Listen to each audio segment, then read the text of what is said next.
आज बहुतों से हम ये एक शब्द बार-बार सुनते हैं कि आज का जो समय चल रहा है, तो बाहर में बहुत नेगेटिविटी है और हमें पॉज़िटिव रहना चाहिए, पॉज़िटिव कर्म करना चाहिए, पॉज़िटिव सोचना चाहिए।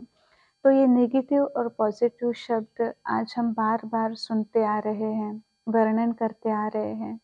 परंतु प्रश्न उठता है कि नेगेटिव और पॉजिटिव इन 2 चीज़ों को हम किस प्रकार से समझें कि ये नेगेटिव थॉट है या नेगेटिव कर्म है और ये पॉजिटिव थॉट, पॉजिटिव कर्म है। और जब तक इसको गहराई से हम नहीं समझेंगे, तब तक नेगेटिव को ब्रेक लगाना और पॉजिटिव थॉट्स को या कर्म को अपने अंदर डेवलप करना हम नहीं कर पाएँगे।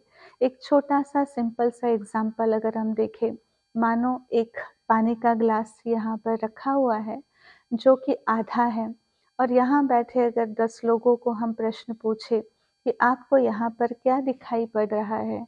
आप भी अपने आप से एक जवाब इस प्रश्न के लिए दीजिए, अपने मन में दीजिए। तो यहाँ रखे आधे पानी के ग्लास को हो सकता है कि कोई व्यक्ति कहे कि यहाँ जो ग्लास रखा है, वो आधा पानी से भरा हुआ है। और दूसरा व्यक्ति हो सकता ये कहे कि यहाँ जो पानी का ग्लास रखा हुआ है वह आधा खाली है। तो बात तो दोनों की बराबर है, परंतु एक व्यक्ति जो चीज़ है उस चीज़ को देख रहा है और एक व्यक्ति जो चीज़ नहीं है उस खाली चीज़ को देख रहा है।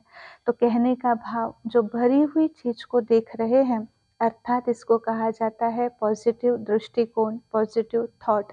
और जो व्यक्ति जो चीज़ नहीं है उसको देख रहा है और उसके प्रति सोच रहा है, इसको कहा जाता है नेगेटिव थॉट, नेगेटिव दृष्टिकोण। तो आज हम अपने जीवन में यही तो कर रहे हैं।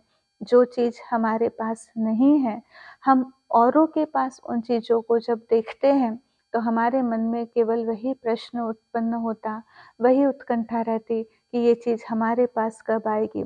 और हम वही सोचते रहते कि ये चीज़ तो हमारे पास है ही नहीं, हमारे पास ये तो है ही नहीं। परंतु आज अगर देखा जाए, परमात्मा के द्वारा हर एक मनुष्य आत्मा को वो हर चीज़ प्राप्त हो रही है, जो उसके जीवन के लिए आवश्यक है। केवल हमें आवश्यकताओं को और इच्छाओं को जानना ज़रूरी है। कई बारी होती हमारी इच्छाएँ हैं और कहा जाता है इच्छा का कोई भी अंत नहीं होता। इच्छाएँ तो कभी भी पूर्ण हो भी नहीं सकती, परंतु इच्छाओं को छोड़कर अगर हम अपनी आवश्यकताओं के ऊपर ध्यान देना शुरू कर दें, तो देखा जाए तो आवश्यकता अनुसार हर एक व्यक्ति को हर वस्तु समय पर ज़रूर प्राप्त होती ही है।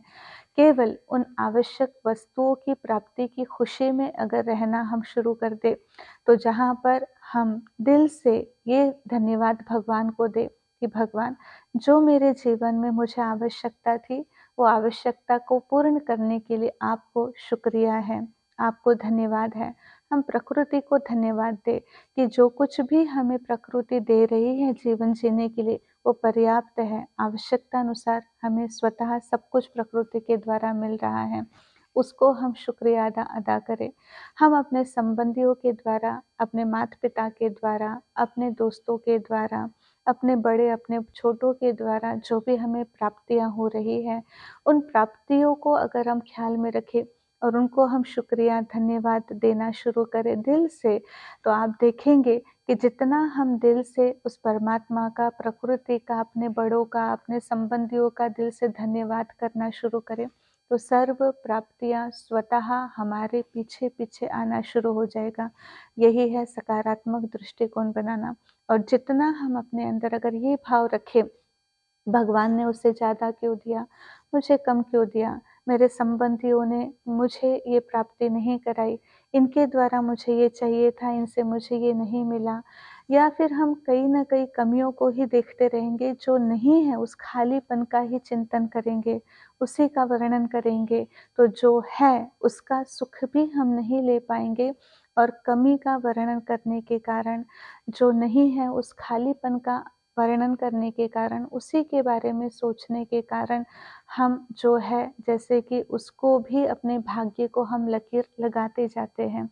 इसीलिए इसको कहा जाता है नकारात्मक सोच, जो हमें भी अपने जीवन में दुःख का अनुभव कराती है और हमें जो प्राप्तियाँ हैं उसका सुख भी अनुभव करने नहीं देती है।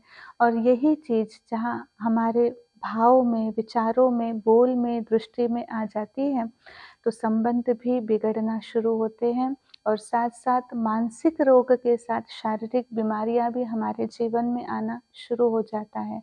इसलिए एक संकल्प हम करें, जो हमारे पास है, उसका मुझे संपूर्ण सुख लेना है। उसके लिए मुझे हर एक व्यक्ति को, परमात्मा को हर समय धन्यवाद देना है। आप अनुभव करेंगे, कुछ ही समय में इस अभ्यास के द्वारा हमारे जीवन में सर्व प्राप्तियों का अनुभव हमें होने लगेगा। जो आज बात बिगड़ती हुई हमें अपने जीवन में दिखाई दे रही है, वो हर बात ठीक होना शुरू हो जाएगा। एक प्रयोग के रूप में हम सकारात्मक विचार अपने जीवन में अपनाएँ और ये वास्तव में एक जीवन जीने की कला है। कहा जाता है आर्ट ऑफ पॉजिटिव थिंकिंग। ये एक कला है, इस कला को हमें अपने प्रैक्टिस में लाना होगा, तब हम अपने जीवन में संपूर्ण रीति से सफलता को प्राप्त कर सकेंगे। ओम शांति।